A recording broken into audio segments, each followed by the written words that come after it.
Hello, friends. Welcome to Chickenlandia and welcome to Bawk Talk, your 100% friendly backyard chickens show. So today we are talking about something that I get a lot of questions about, especially this time of year. People are getting baby chicks and they have this question, and it's a very legitimate question. It is whether or not to feed your baby chicks medicated or non-medicated feed. So it's kind of it's an interesting topic. I like to talk about it. I used to be really simple about it, and I had like one answer to this question, but I realized that there's lots of variation, and what I want to do is just give you guys information and let you make an informed decision. So, I have a question here from somebody that submitted it through my website. And if you want to submit a question to Bawk Talk, you can go to my website, welcome to chickenlandia.com.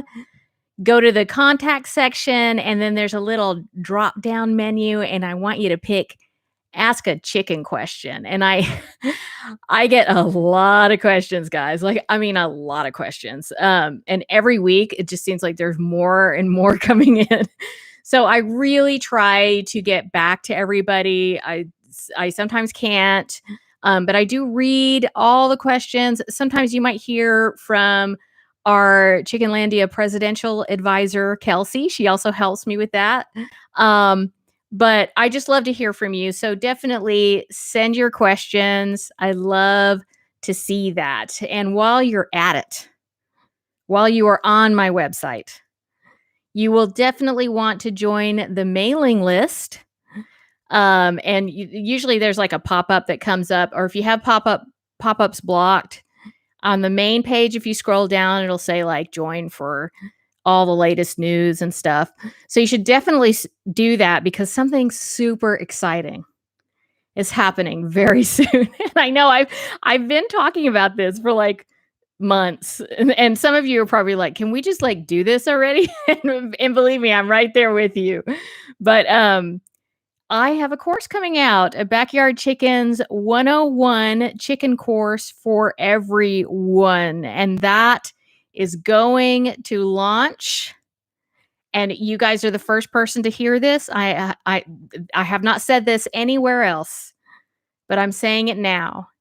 It is launching on March 2nd, 2021.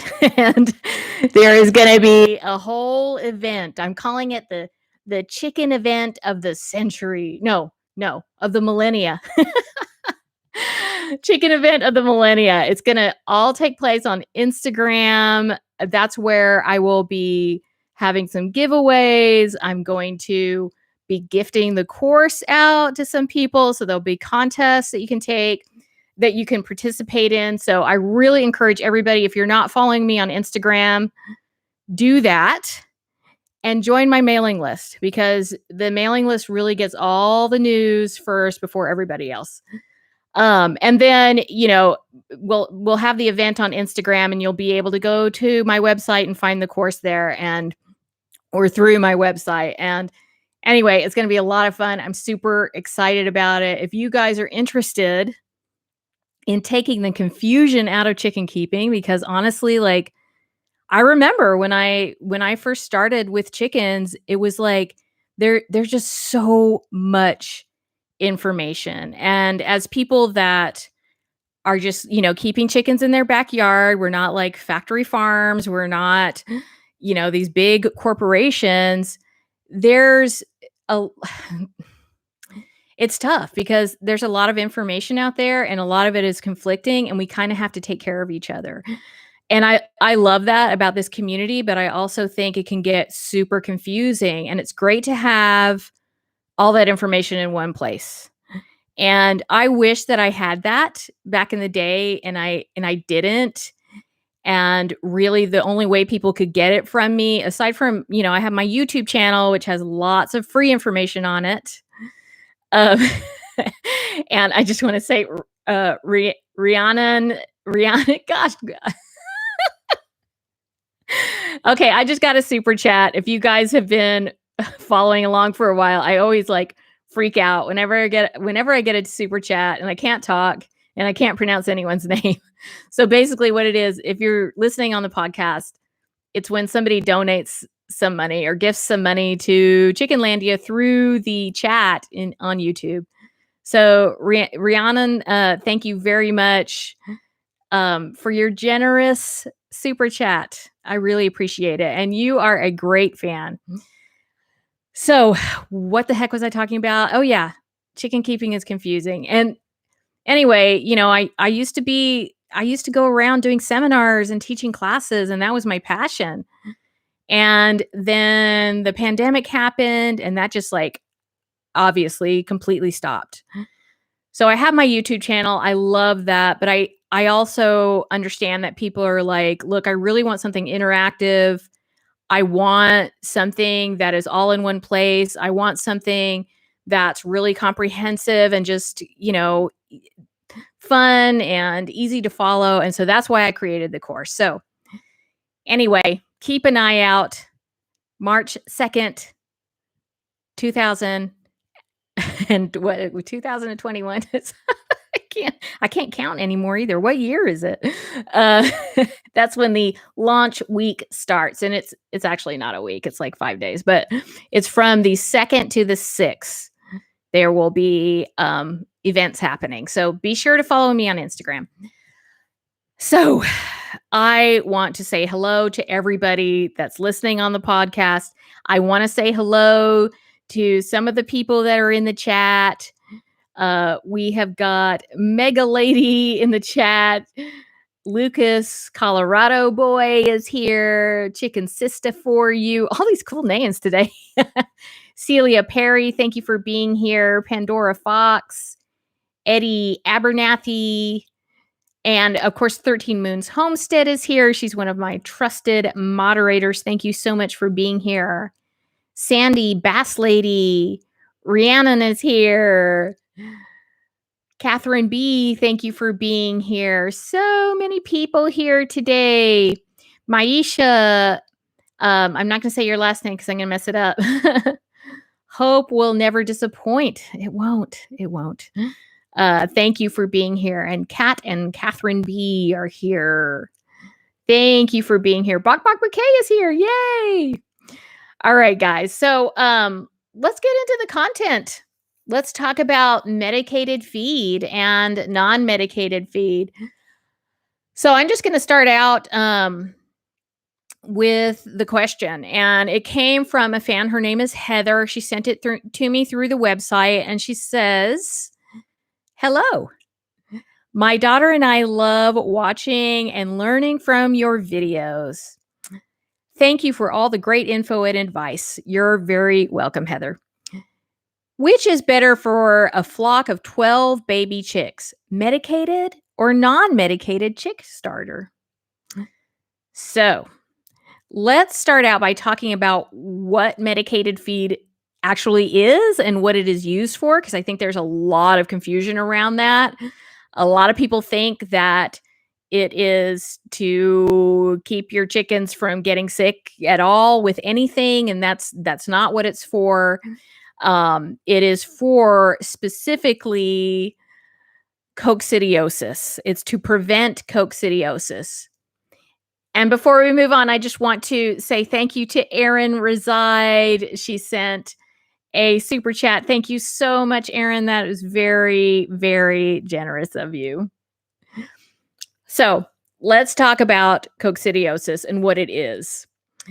It is an intestinal disease, and it most commonly infects young chickens, and it's caused by a protozoa that is found in the soil called Coccidia. Now, some of the signs they have it is that there might be blood in their stool. They might be like hunched over and they just appear ill. They're lethargic. A lot of times people will post a photo on Facebook or in a forum somewhere, and people will see a picture of a chicken looking sick, and they'll immediately say, that's coccidiosis. And I really would advise people not to do that, because even though there is a kind of a look to coccidiosis, it's not guaranteed that that's what it is, because a lot of chicken illnesses present that way. So that's just something I want to tell you. It's important for you to know that. Oh my gosh, guys. Pandora Fox, thank you so much for the super chat. Jim Euler, thank you so much for the super chat. He says, I got 2 huge eggs from one of my birdie girls in the last 2 days, double yolks. Congratulations to you. Thank you so much, guys. I really appreciate that. So it's also important to know that coccidia is everywhere. It would be hard for you to find an environment where there are chickens where there is not a presence of coccidia in the soil. It's everywhere. There's more than one strain of it. Sometimes chickens can have it and you won't even know. It's completely asymptomatic. And in other cases, it could be a more virulent strain, and that could be devastating to your flock. But usually what will happen is chickens will develop gradual immunity to the coccidia in their environment. So that's why it's everywhere, but you don't see chickens sick all over the place with coccidiosis. Some coccidiosis needs certain conditions in order to infect chickens. And hold on, let me say that again. Let me say that again for the podcast.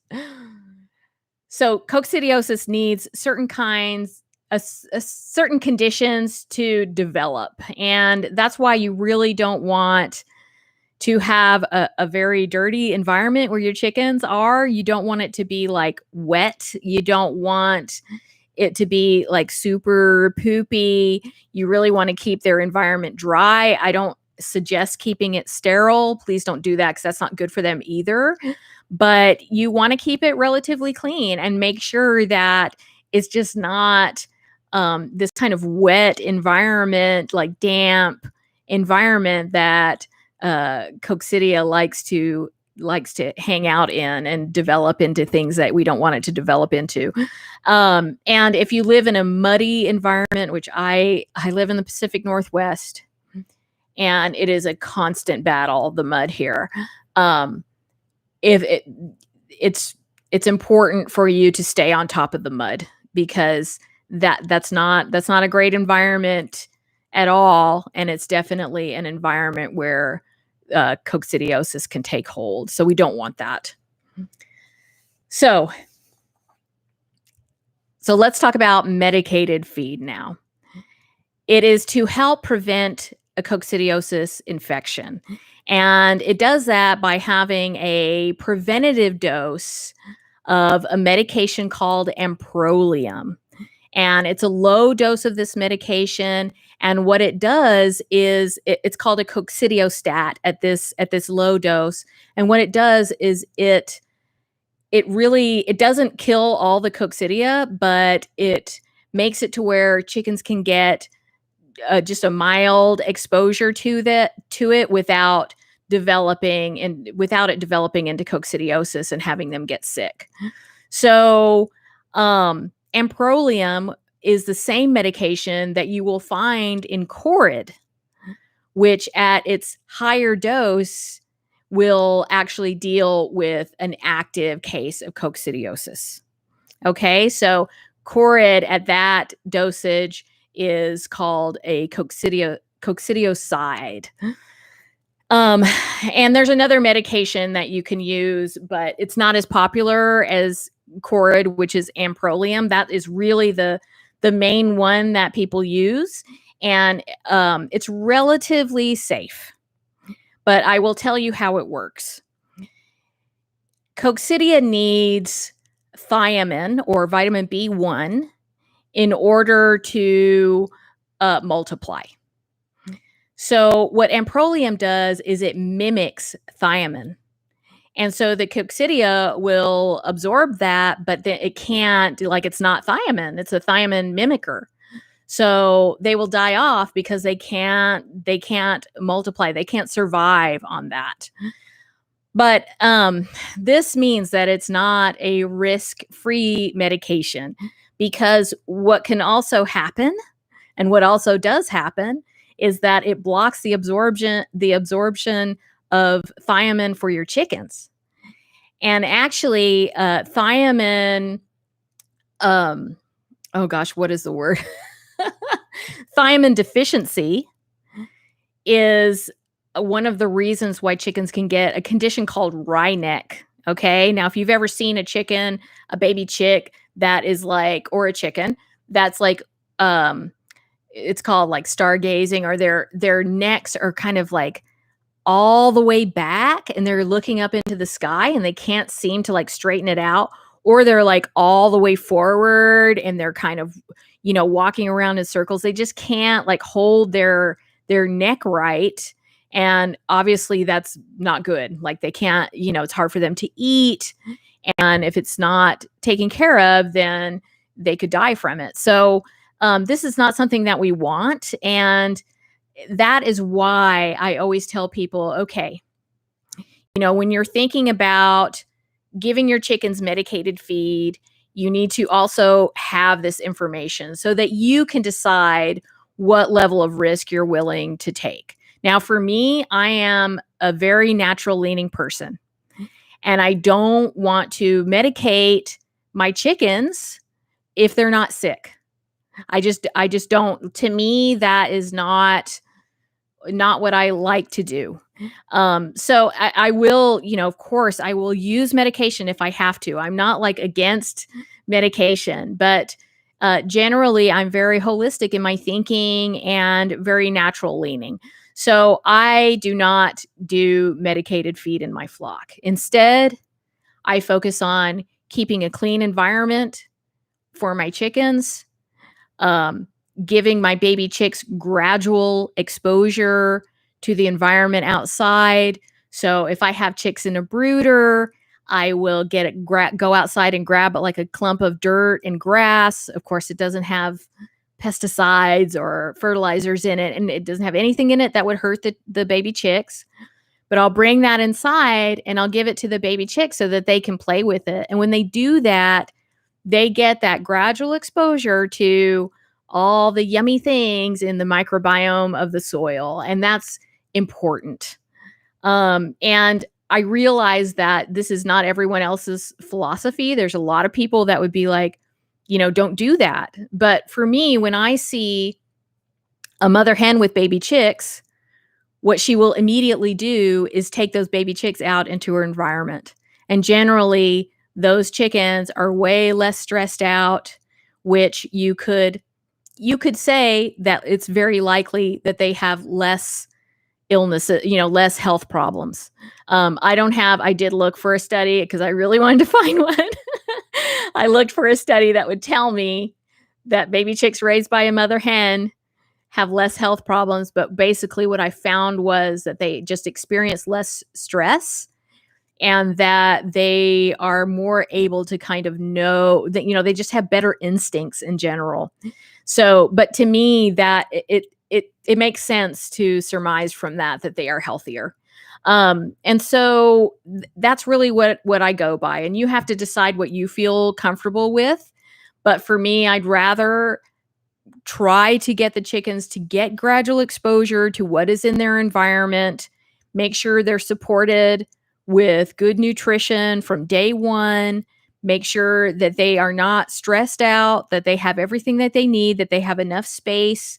And this is really for all their lives. This is what I teach, that you really want to give chickens what they need to be happy for their whole life. And that is the number one way, in my opinion, to avoid illness in your flock. And it's not foolproof. I've had illness in my flock. There's no guarantee, but to me, this is like the best insurance, rather than just like preemptively giving your chickens medications. Okay, so coming from where I am, my recommendation to you is for your small flock that you're taking really good care of, that you're giving gradual exposure to the outside to, I wouldn't use medicated feed. I would use non-medicated feed for them. Now, if I was talking to somebody who was raising baby chicks in, a mass production area or in a factory farm, I would say you probably need medicated feed because though that environment is not conducive to avoiding these types of things. Okay? So, Heather, I hope I just went totally off script. I hope I answered everything. I do want to say, if you have a confirmed diagnosis of coccidiosis in your flock, and this is like, after you've done a ton of research and you've decided, or you've gotten, the best thing for you to do would be to consult with a veterinarian to really make sure that that's what you're dealing with. If you want to use Corid, it really is, it's relatively safe. It's an old medication. It's been around for a while and there's no egg withdrawal for it. So go ahead and use it. But then after they're done with it, you need to do a course of vitamins for, chicken vitamins for your flock to make sure that you replenish the things that have been depleted. Okay. But don't just give Corid for anything, please. I mean, I see it all the time on the Facebook groups and in the forums. Like, my chicken is sick. Oh, give them Corid. Just anything. Corid is not an antibiotic. It only treats coccidiosis.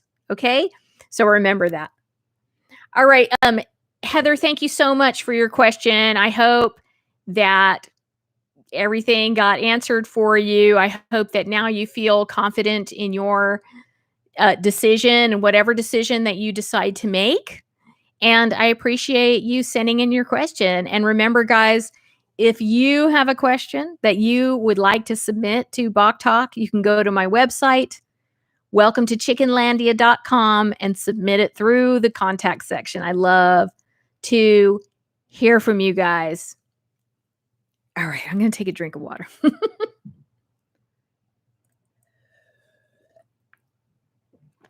Let's see who's here. Oh my gosh, Chicken Sister for you. Thank you so much. I just got a super chat.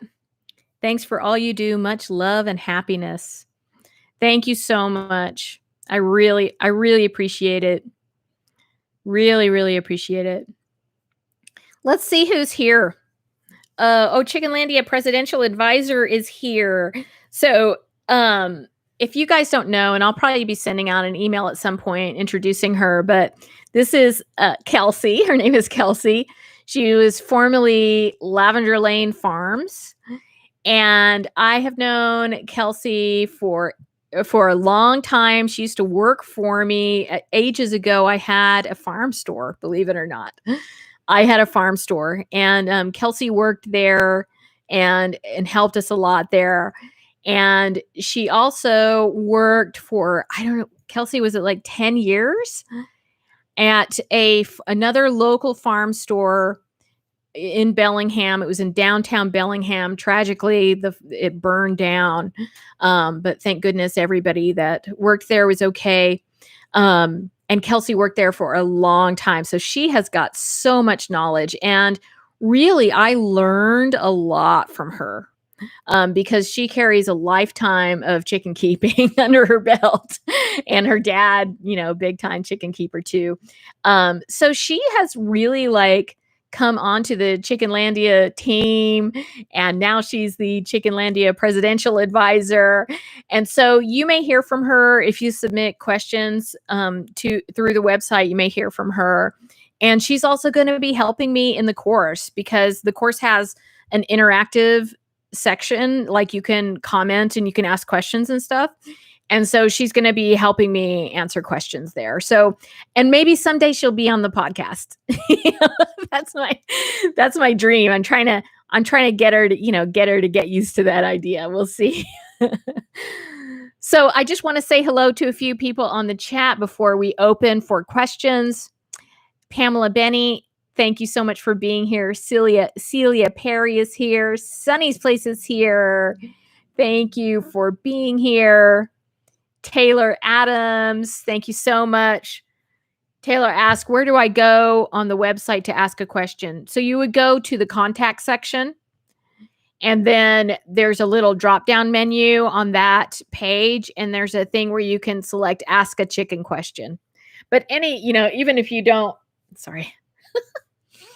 even if you don't choose the right drop-down, I'll get it. Okay. Buckbeak's Crazy Garden, thank you so much for being here. Old Reading Farm is here. Super fun channel. Sunshine Country Chickens, spreading the chicken love. Yep, that's what we do. That is what we do. So guys, right now I want to open the chat for questions. So if you have a question that you want to ask me, if you can please type it in capital letters so that I can see them with these progressive lenses. And I got to tell you, I have I don't know, I think I have 6 pairs of glasses, and I feel like the glasses, I need to get a new pair, but I've got to get my eyes checked first. I can only find these. I can't find all my other glasses. But anyway, I like these.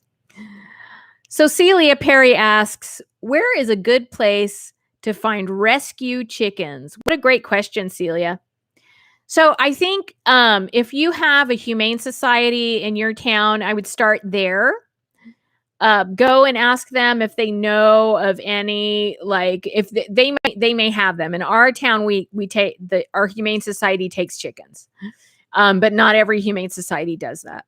So, but they may know if there are some rescue places in town that take them, or if there's sanctuaries around that take them. And sometimes the sanctuaries or the Humane Society will know if there's a program to take in chickens that have been through the factory farm scenario, and that they're looking to live out the rest of their life in a better situation. So I would start there. And then sometimes, you can go, even if you go to Craigslist and stuff, people are in situations where they really love their chickens, but they have to give them up. And so that's another avenue for you. So Lara Tickle asks, is there any way to prevent Rynek? Well, good nutrition for it's tough because it can be genetic.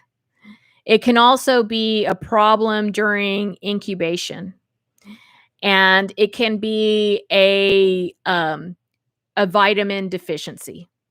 So that is very multi-level. There's a lot of reasons why it could happen. And then it could also happen from amprolium. Not being able to absorb the right vitamins. So I think the steps that I would take is just to make sure, if you're getting hatching eggs or whatever, you want the chickens that laid the eggs to be healthy and to have gotten the right nutrients. If you are using an incubator to hatch out eggs, make sure you do a lot of research before you do that, so that you can avoid problems, during incubation. And then I believe, and correct me if I'm wrong, Kelsey, the Chickenlandia presidential advisor, there are certain breeds that are more prone to it. And it seems to be the ones that have the crests, silkies, I know, are more prone to it. And I don't know if that also would mean that Polish chickens are or not, but I know silkies are. So there's that. So it really has to do with where you're getting your chickens from, the health of the parents of the eggs or the the eggs of the chicks and the breeds that you get. So you just want good genetics, you want good nutrition, you want to make sure that you're getting from reputable places, and you want to make sure that they're getting really good nutrition from the beginning. And I would say um, you should think about possibly not using medicated feed. Okay. You see, I can't say it like completely because, I'm not a veterinarian, so I've got to be careful. But I would say if it were me, I would not use medicated feed. Debbie Moss asks, what do you think about feeding GMO versus non-GMO feed? Well, Debbie, I think in a perfect world, um, I would say under no circumstances feed your chickens anything with GMOs.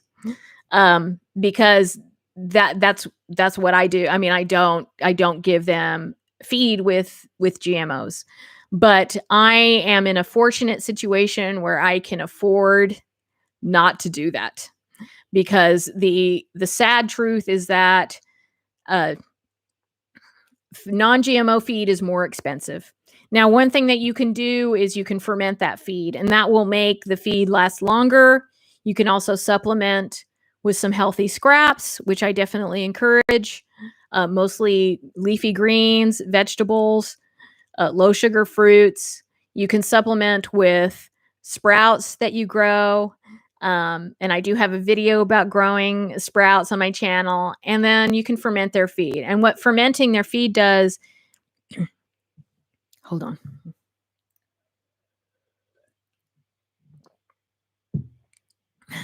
Before I frog in my throat, chicken in my throat. What fermenting their feed does is it expands it, but it also increases the bioavailability of the feed. So what that means is that it's more digestible to them, and they can more easily absorb the nutrients in the feed. So that is one way that you can lower costs with an expensive feed. And you can even do it with, if you can only afford, if you can, so if what you can do is purchase cheaper feed, then that's okay. You do that, and you can also ferment that feed. Usually you can ferment that feed. And I also have another video about making cheap feed better by fermenting it. But what I would just say to everybody is do the best you can. If you can afford to not buy feed with that is non-GMO, then I believe that's what you should do. Because whenever you do that, you place a vote for where you want chicken feed to go. So the people that are able to do that should do that, in my opinion. And if you can't do that, I don't want you to feel bad about it. I don't want you to feel guilty about it. I just want you to do the best you can. And you've got chickens, you're eating fresh eggs, and that's a big deal. That's a good thing. Okay. So that's what I think about that. Charlotte Anderson asks, is straw good to put in a chicken run? It's really wet now because of the snow. So, a lot of people like straw in the run. I'm not a huge fan of it in areas where it's really wet, because straw tends to get slippery. And maybe other people are more, are less clumsy than me or something, but I have fallen on my butt more than once slipping on straw. So it's not great. It's not a great scenario. And if it's really wet in your run, then I would say do this. Get a bag of pine horse pellets, and you can get that at your local farm store. And it needs to be 100% pine. You want it to be 100% pine horse pellets, and it'll have like pictures of farm animals on it. And take that and do a thin layer of that in your run, And that is gonna absorb so much moisture and help so much with the mud. And you can even, on top of that, put down some playground chips or some, if your town has a program where they give free chips, you can get those. I don't do that because I have ducks and I just worry about they get bumblefoot easier, so I just worry about that. So I use playground chips because they're smoother. But a lot of people, I have a video called Mud Hack, I think, or something like that. And I always forget the names of my videos. And it's all about dealing with mud in the chicken yard. And I will definitely link that in the description and in the show notes. And I'll link those fermenting videos in the description and in the show notes too. And the sprouting one. And so yeah, where was my train of thought going? I have no idea. Anyway, it really helps to deal with the mud. It really, really helps to deal with the mud. So, oh yeah, I was just saying, I think what I was saying is that I got a lot of feedback from people that were like, well, you should just use free chips, the free, chips that you can get from the county or from the city. And I think that's a great resource. But I just don't do it because of the ducks. Lucas, Colorado boy says, how can we get rid of a huge mite infestation? So I am sorry that you are dealing with that. That is tough. There are 3 products that I like using for mites. But number one thing I want you to do is just kind of reevaluate your, how your coop is. Are you able to keep up with just the husbandry of it? And I know this is no judgment, okay? Because I've totally had situations in my life where, I just could not keep up with my coop as well as I wanted to. And mainly after my second child was born, I was just like, oh my gosh, like I'm not keeping up with my coop. So make sure that all of that is in good order. And if you need to make any changes, make those changes. Make sure that their nutrition is where it needs to be, that they're getting good food, that they're in a low stress situation. All these things, it doesn't seem like it would lead to a mite infestation, but it really has a lot to do with it, because usually if there is balance in their environment, and I mean like nutritional balance, their ecosystem is balanced, and even their emotions are balanced, like they're not stressed out, then you're less likely to get an infestation. Okay. Now you have an infestation. So let's just deal with that. But first, I just want you to reevaluate and make sure everything is where it needs to be. For something like this, I would probably use pyrethrum, or some type of pyrethroid product specifically for mites on chickens. So I would get that. There's sprays and there's powders. The spray is great to use. You can clean out your whole coop and then use the spray and let it dry, and then put new bedding in there. And during that time, I want you to treat every single chicken. And in my opinion, it's easier to treat them with a powder. And you could just get some gloves and treat each chicken. Make sure you put it like behind their neck, around their vent, under their wings. And I do have a video where I show exactly how I treat them. Just remember that pyrethroids are toxic to aquatic life. So if you live in an area where it's like you've got a lake right there, you might not want to use it.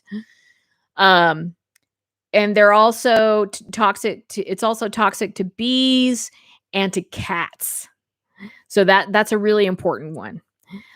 There's another product called Elector PSP. It's a great product. It's made from a bacterium in the soil, and it's very benign and it works very well, but it's also very expensive. And the other product I like to use is Diatomaceous Earth. And I always laugh when I say that because I can hear like the gasps. Diatomaceous Earth. It's the devil. A lot of people don't like to use it. They don't feel comfortable using it. I understand that. But there are two kinds of diatomaceous earth, and there's a lot of confusion around these two types. And there's a lot of misinformation about it. But if you get food grade diatomaceous earth, then it is, it's relatively safe.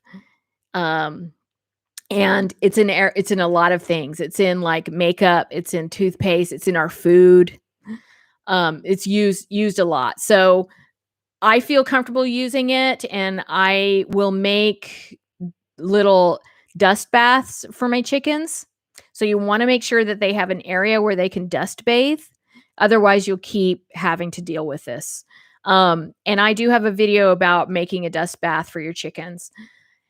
And you can also use it to treat an infestation, but I would do the process. Usually I say, do this process of cleaning out your coop, treating the chickens, wait 10 days, and then do the process again. But if you're using diatomaceous earth, I would do it 3 times.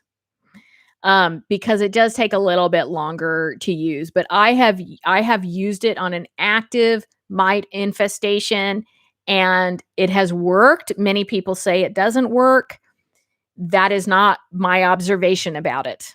When used correctly, it works. And when you get the right product, it works. If you get diatomaceous earth that is not food grade, and you get the kind that is supposed to be used like in pool filtration, that is not an insecticide. It's dangerous and it won't work. So don't do that. Get the food grade kind. That's the kind that is used as an insecticide. But if it's a really bad infestation and you just want it gone, I would go for a pyrethroid or the Electro PSP if you can swing that price. So I am going to answer one more question, guys, and then I like to keep it short and sweet. In Chickenlandia, Celia Perry asks, why do roosters... This is the eternal question. Why do roosters breed so often with hens? I'll tell you why, Celia. Because they lost their dang mind. The hormones are going, and that's what roosters do. Guys, I thank you so much for being here today. I really just appreciate you guys so much. I've got, some of my most loyal fans here in the chat today, and that just feels good. I hope you've all joined my mailing list for all the exciting things that are going to be happening in the next 2 weeks. Definitely follow me on Instagram because there's going to be lots of fun going on there.